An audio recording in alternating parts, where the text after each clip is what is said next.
ఏదైనా అమెరికాలో budget pass అవ్వాలంటే కాంగ్రెస్ పాస్ చేయందే బడ్జెట్ పాస్ అవ్వదనమాట.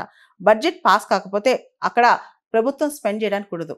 అమెరికాలో సెనేట్ ఏదైతే అప్పర్ హౌస్ ఉందో దానిలో రిపబ్లికన్స్‌కి, డెమోక్రాట్స్‌కి పొలిటికల్ ఫైట్ అయిపోయింది. మనకు తెలుసు ప్రస్తుతం డొనాల్డ్ ట్రంప్ ప్రభుత్వం రిపబ్లికన్ ప్రభుత్వం అని చెప్పి. హెల్త్ కేర్‌కి సంబంధించి, హెల్త్ ఇన్స్యూరెన్స్ సంబంధించి డొనాల్డ్ ట్రంప్ ప్రభుత్వం చాలా కోతలు విధించిందనమాట. డెమోక్రాట్స్‌కి అది నచ్చలేదు. దాదాపు 60 ఓట్ల తేడాతో ఇప్పుడు ఈ బిల్ పాస్ కావట్లేదనమాట. స్టాప్ గ్యాప్ బిల్స్ కూడా ఇంకా సెనేట్‌లో పాస్ కాలేదు. దాంతో ప్రభుత్వం స్తంభించిపోయింది. నాన్ ఎసెన్షియల్ సర్వీసెస్ అన్ని అమెరికాలో నిలిచిపోయాయన్నమాట. ఎసెన్షియల్ సర్వీసెస్ ఏదైతే ఉన్నాయో ఉదాహరణకి బోర్డర్ సెక్యూరిటీ కావచ్చు, ఎయిర్ ట్రాఫిక్ కంట్రోల్ కావచ్చు, లా ఎన్ఫోర్స్‌మెంట్ అంటే పోలీస్ కావచ్చు, ఇలాంటివన్నీ ఆపరేషన్‌లో ఉన్నాయి. అలాంటివి కాకుండా ఏదైతే నాన్ ఎసెన్షియల్ సర్వీసెస్ ఉన్నాయో అవన్నీ కూడా ఆగిపోయాయన్నమాట. క్రిటికల్ సర్వీసెస్ మాత్రమే ఉంచి మిగతా సర్వీసులని ఆపేశారన్నమాట.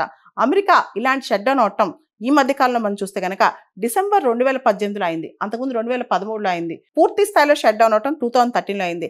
1977 నుంచి 1977 నుంచి చూస్తే గనక దాదాపు 20 సార్లు అమెరికాలో ఇలాంటి షట్‌డౌన్ వచ్చిందంట. కొన్నిసార్లు ఒక రోజు, 2 రోజులు, కొన్నిసార్లు నెల రోజులు, నెలన్నర రోజులు కూడా ఉన్నాయంట. అంటే ఈ షట్‌డౌన్ ఎన్ని రోజులు ఉంటుందో చూడాలి. అసలు కాంగ్రెస్ స్టాప్ గ్యాప్ అరేంజ్‌మెంట్ కోసం ఏదైనా బిల్ పాస్ చేస్తా లేదా చూడాలన్నమాట.